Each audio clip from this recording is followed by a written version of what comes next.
নমস্কাৰ এই মুহূৰ্তত আহি পৰিছে ৰাজ্যখনৰ বাবে খন্দিয়াৰ কেইবাটাও বিগ ব্ৰেকিং নিউজ। আজি 28 জানুৱাৰী অসমৰ লগতে ভাৰতৰ বিভিন্ন প্ৰান্তৰ পৰা খন্দিয়াৰ কেইবাটাও খবৰ আহি পৰিছে। এই মুহূৰ্তত জনাই আছো এটা ব্ৰেকিং নিউজ। মুছলমানে নামানে ইউচিচি, এবাৰ কাঢ়ি নিছে ধৰ্মীয় স্বাধীনতা ইউচিচি। এই মুহূৰ্তত জনাই আছো এটা ডাঙৰ খবৰ। বিজেপি চৰকাৰৰ ইউচিচি কোনো পৰ্যায়ে মুছলমানে মানি নলয়, মুছলমানে কোনো পৰ্যায়ে নামানে। ইউচিচিয়ে মুছলমানৰ ধৰ্মীয় স্বাধীনতা কাঢ়ি নিব। উত্তৰাখণ্ডত ইউচিচি বলবৎ হোৱাৰ পাছতে ওলাই আহিছে হাজাৰ হাজাৰ মুছলমান। শ শ মৌলানা ওলাই আহিছে ইউচিচিৰ বিৰুদ্ধে। সৰ্বোচ্চ ন্যায়ালয়লৈ যোৱাৰ হুংকাৰ এবাৰ জমিয়ত উলেমা ই হিন্দৰ। ইউচিচিয়ে মুছলমানৰ অধিকাৰ খৰ্ব কৰাৰ গুৰুতৰ অভিযোগ উত্থাপন হৈছে। মুছলমানৰ ধৰ্মীয় অনুভূতিত আঘাত হানিব ইউচিচিয়ে। ইউচিচিক ন্যায়ালয়ত প্ৰত্যাহ্বান জনাব উলেমা ই হিন্দে। ইউচিচিৰ বিৰুদ্ধে ওলাই আহিছে হাজাৰ হাজাৰ মুছলমান ৰাইজ। আৰু উত্তৰাখণ্ডত ইউচিচি কাৰ্যকৰী হোৱাৰ লগে লগে তীব্ৰ প্ৰতিবাদ সাব্যস্ত কৰিছে মুছলমান সমাজে। আলিম উলেমা সহিতে ওলাই আহিছে হাজাৰ হাজাৰ ৰাইজ। আন এটা গুৰুত্বপূৰ্ণ খবৰ হৈছে দেশৰ দুখীয়া দৰিদ্ৰক গোলাম বনাইছে এখন বিজেপি আৰএছএছে। এটা ব্ৰেকিং নিউজ। দলিত দুখীয়া দৰিদ্ৰৰ অধিকাৰ কাঢ়ি নিব বিজেপি আৰু আৰএছএছে। অভিযোগ উত্থাপন কৰিছে দুখীয়া দলিত আদিবাসীক গোলাম বুলি ভাবে বিজেপিয়ে। দুখীয়া পিছপৰা দৰিদ্ৰক পুনৰ গোলাম বনোৱাৰ ষড়যন্ত্ৰ ৰচিছে বিজেপি আৰএছএছে। দুখীয়া পিছপৰা দৰিদ্ৰক গোলাম বনোৱাৰ ষড়যন্ত্ৰ। 1947 চনৰ স্বাধীনতাক প্ৰকৃত স্বাধীনতা বুলি নাভাবে বিজেপিয়ে। ভাৰতৰ সংবিধানক বেয়া পায় আৰএছএছ বিজেপিয়ে। দুখীয়া দৰিদ্ৰক স্বাধীনতাৰ পূৰ্বৰ গোলাম অৱস্থালৈ নিব বিচাৰিছে বিজেপিয়ে। দেশৰ স্বাধীনতাৰ পূৰ্বে দুখীয়া দৰিদ্ৰৰ নাছিল কোনো অধিকাৰ, দুখীয়া দৰিদ্ৰৰ কোনো অধিকাৰ নাছিল। বিশাল জনসভাত বিজেপি আৰএছএছক ক্ষুৰদাৰ সমালোচনা কৰিছে কংগ্ৰেছৰ যুৱৰাজ ৰাহুল গান্ধীয়ে। পৰৱৰ্তী খবৰটো হৈছে মুছলমানৰ বিবাহ বিচ্ছেদ আইনক লৈ কাজী সংস্থাৰ এবাৰ গোচৰ। শপতনামা দাখিলত ব্যৰ্থ হৈ পৰিছে চৰকাৰ। নতুন মুছলমানৰ বিবাহ বিচ্ছেদ পঞ্জীয়ন আইনৰ বিৰুদ্ধে গোচৰ কাজী সংস্থাৰ। হাইকোৰ্টত শপতনামা দাখিলত ব্যৰ্থ ৰাজ্য চৰকাৰ। আইনৰ বৈধতাক প্ৰত্যাহ্বান জনাই ৰুজু কৰা গোচৰত শপতনামা দাখিলত ব্যৰ্থ। কেবিনেট সিদ্ধান্তৰ জৰিয়তে পূৰ্বৰ আইন বাতিল কৰি নতুন আইন আনিছিল চৰকাৰখনে। প্ৰৱৰ্তন কৰিছিল অসম বাধ্যতামূলক মুছলমান বিবাহ আৰু পঞ্জীয়ন আইন। এই আইনক প্ৰত্যাহ্বান জনাই সদৌ অসম কাজী সংস্থাই দাখিল কৰিছিল লেখ আবেদন। এই আইনক প্ৰত্যাহ্বান জনাই সদৌ অসম কাজী সংস্থাই দাখিল কৰিছিল লেখ আবেদন। চৰকাৰে শপতনামা দাখিলৰ বাবে আদালতৰ পৰা বিচাৰে সময়। 17 ফেব্ৰুৱাৰী হ'ব গোচৰৰ পৰৱৰ্তী শুনানি।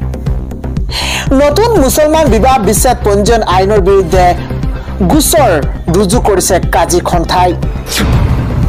সন্ধিয়াৰ আন এটা ডাঙৰ খবৰ হৈছে ৰাজ্যত এফালে ঠাণ্ডা আৰু আনফালে শীতৰ মাজতেই ৰাজ্যৰ বিভিন্ন প্ৰান্তত প্ৰচণ্ড বৰষুণৰ সম্ভাৱনা।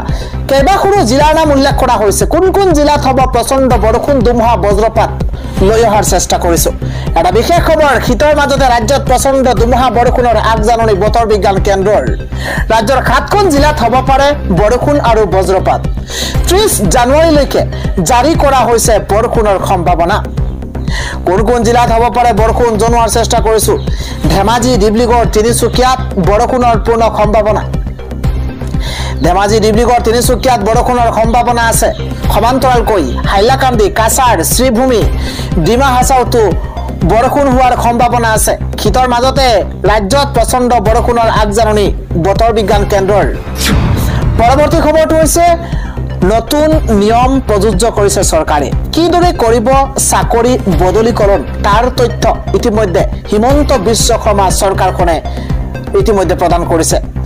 ডাঙৰ খবৰ, চৰকাৰী চাকৰি বদলীকৰণক লৈ ৰাজ্য চৰকাৰৰ তৰফৰ পৰা নতুন নীতি নিৰ্দেশনা আহিছে।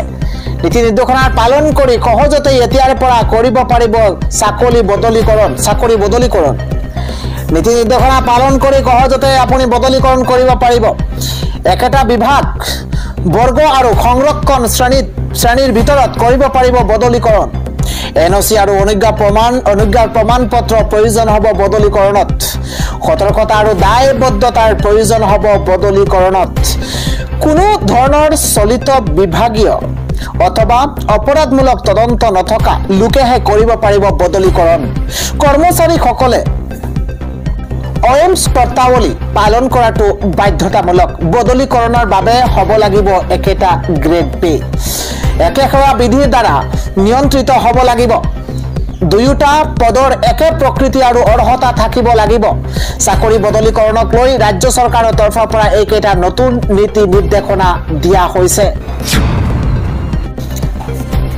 আন এটা ভাল খবৰ হৈছে 5, 6 আৰু 7 ফেব্ৰুৱাৰীত নামনি অসমত বিশাল ইস্তেমাৰ আয়োজন কৰা হৈছে ইছলাম ধৰ্মাৱলম্বী লোকসকলৰ বাবে এটা ভাল খবৰ কিয়নো 5, 6 আৰু 7 ফেব্ৰুৱাৰীত নামনি অসমত বিশাল ইস্তেমাৰ আয়োজন কৰা হৈছে লাখ লাখ মুছলমানৰ সমাগমেৰে দ্বিতীয় জন্নতলৈ পৰিণত হ'ব কুকিলা চাকলা পথাৰ কিয়নো তাত বিশাল ইস্তেমাৰ আয়োজন কৰা হৈছে 22খন জিলাক সামৰি নামনি অসমত আয়োজিত হ'ব বিশাল ইস্তেমা 5, 6 আৰু 7 ফেব্ৰুৱাৰীত বঙাইগাঁৱৰ কুকিলা চাকলা পথাৰত বিশাল ইস্তেমাৰ আয়োজন কৰা হৈছে এটা ভাল খবৰ ইছলাম ধৰ্মাৱলম্বী লোকসকলৰ বাবে সমাজৰ কুসংস্কাৰৰ আঁতৰ কৰোৱাৰ ওপৰত বিশাল আলোচনা চলিব ইস্তেমাত ইতিমধ্যে 80% কাম সম্পূৰ্ণ কৰা হৈছে ইস্তেমাৰ ভাতৃত্ববোধৰ এনাজৰীৰে কিদৰে সমাজ শক্তিশালী কৰিব পাৰি তাৰ ওপৰতো আলোচনা চলিব ইস্তেমাত লাখ লাখ মুছলমানৰ সমাগমেৰে দ্বিতীয় জন্নতলৈ পৰিণত হ'ব কুকিলা চাকলা পথাৰ 22খন জিলাক সামৰি অসমত আয়োজিত হ'ব এই বিশাল ইস্তেমা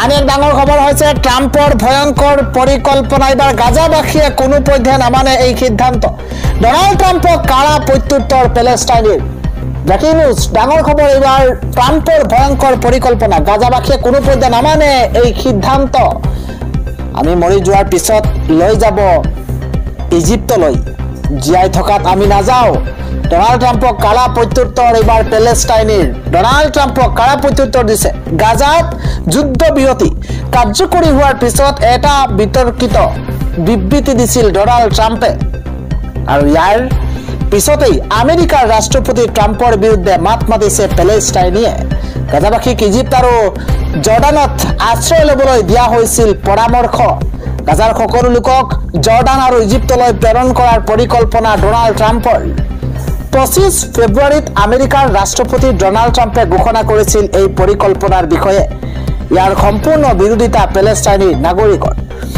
সকলো আৰব দেশে তেওঁলোকক আঁকোৱালি ল'ব লাগে যাতে যুদ্ধ বিধ্বস্ত অঞ্চলটোত শান্তি বিৰাজ কৰিব পাৰে আৰু ইয়াৰ পিছতে জৰ্ডান ইজিপ্ত আৰু পেলেষ্টাইনিয়ে ট্ৰাম্পৰ বক্তব্যৰ উপযুক্ত প্ৰত্যুত্তৰ দিছে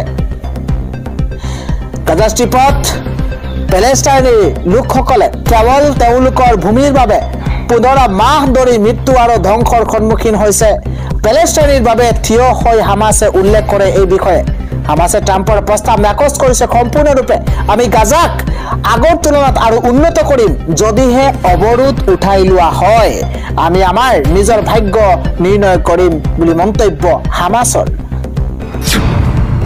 আন এটা গুৰুত্বপূৰ্ণ খবৰ 10 ফেব্ৰুৱাৰী সোমবাৰ দিনটো ভালদৰে আপুনি মনত ৰাখক এই দিনটো ৰাজ্যবাসীৰ কাৰণে অত্যন্ত গুৰুত্বপূৰ্ণ দিন কিয়নো ফেব্ৰুৱাৰী 10 তাৰিখ 10 ফেব্ৰুৱাৰীত লাখ লাখ লোকৰ একাউণ্টত জমা হ'ব চৰকাৰী ধন অৰুণোদয় আঁচনি লাখ লাখ মহিলাৰ একাউণ্টত 10 ফেব্ৰুৱাৰী তাৰিখে জমা হ'ব 1250 টকা বৃদ্ধ পেঞ্চন আঁচনিৰ ধন লাভ কৰা হিতাধিকাৰী একাউণ্টত সোমাব ধন ভাল খবৰ বিধৱা পেঞ্চন লাভ কৰা হিতাধিকাৰী একাউণ্টত জমা হ'ব ধন সমান্তৰালভাৱে দিব্যাংগ আঁচনিৰ ধন লাভ কৰা হিতাধিকাৰীয়ে একেদিনাই লাভ কৰিব চৰকাৰী ধন কিন্তু মনত ৰাখিব 10 তাৰিখ ৰেচন লাভৰ অন্তিম দিন আপুনি সংগ্ৰহ কৰা ৰেচনৰ সামগ্ৰী 10 তাৰিখৰ ভিতৰতে লাখপতি বাইদেউ আঁচনিৰ বাবে আবেদন কৰা মহিলাৰ বাবে ফেব্ৰুৱাৰী মাহতে আছে ভাল খবৰ লাখপতি বাইদেউ আঁচনিৰ বাবে আবেদন কৰা মহিলাৰ বাবে ফেব্ৰুৱাৰী মাহতে ভাল খবৰ বাছনিযুক্ত মহিলাই ফেব্ৰুৱাৰী আৰু মাৰ্চ মাহতে লাভ কৰিব ধন লাভৰ পূৰ্বে আপুনি ঠিক কৰি লওক আপোনাৰ একাউণ্ট আৰু যদি আপোনাৰ একাউণ্টত ইকেৱাইচি অৰ্থাৎ সম্পূৰ্ণ তথ্য ঠিকই আছে তেন্তে আপোনাৰ একাউণ্টত সোমাব ধন পৰৱৰ্তী খবৰটো হৈছে অহা 1 জানুৱাৰীত অসমৰ মুখ্যমন্ত্ৰী হিমন্ত বিশ্ব শৰ্মাৰ জন্মদিন বিজেপি তথা শৰ্মাৰ অনুৰাগীসকলৰ মাজত দেখিবলৈ পোৱা গৈছে উৎসুকতা তাৰ ভিতৰত অন্যতম এজন হিমন্ত বিশ্ব শৰ্মাৰ অন্ধ অনুৰাগী হল গুৱাহাটী নিমাতী কন্যা সদৃশ মেয়ৰ মৃগেন খৰণীয়া। এইজন মৃগেন খৰণীয়াই যি গতিত হিমন্ত বন্দনা আৰম্ভ কৰিছে তাক লৈ একাংশ মহান নাগৰিক ক্ষুব্ধ হৈ পৰিছে। কাৰণ কৰ সংগ্ৰহতে ব্যস্ত থকা মেয়ৰ মৃগেন খৰণীয়াই চলিত কাৰ্যকালত গুৱাহাটীবাসীক দিয়া প্ৰতিশ্ৰুতিসমূহ পালন কৰিব পৰা নাই। গুৱাহাটীবাসীৰ প্ৰধান খোৱা পানীৰ সমস্যা সমাধান কৰাত ব্যৰ্থ হৈছে মেয়ৰ খৰণীয়া। জিএছ ৰোডকে আদি কৰি গুৱাহাটীৰ প্ৰায় সকলো ৰাস্তা খান্দি দিয়া হৈছে, যাৰ ফলত যাতায়াতৰ বাবে গুৱাহাটীৰ বাসিন্দাসকলৰ সমস্যাত ভুগিছে।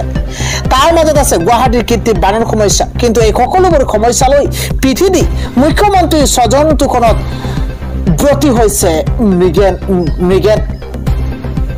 উল্লেখযোগ্য যে যিখন অসম মুলুকতে 3 দিনীয়া কাৰ্যসূচীৰে মুখ্যমন্ত্ৰীৰ জন্মদিন উদযাপন কৰা হ'ব, সেইখন অসমৰ অৰ্থনৈতিক অৱস্থা উদ্বেগজনক।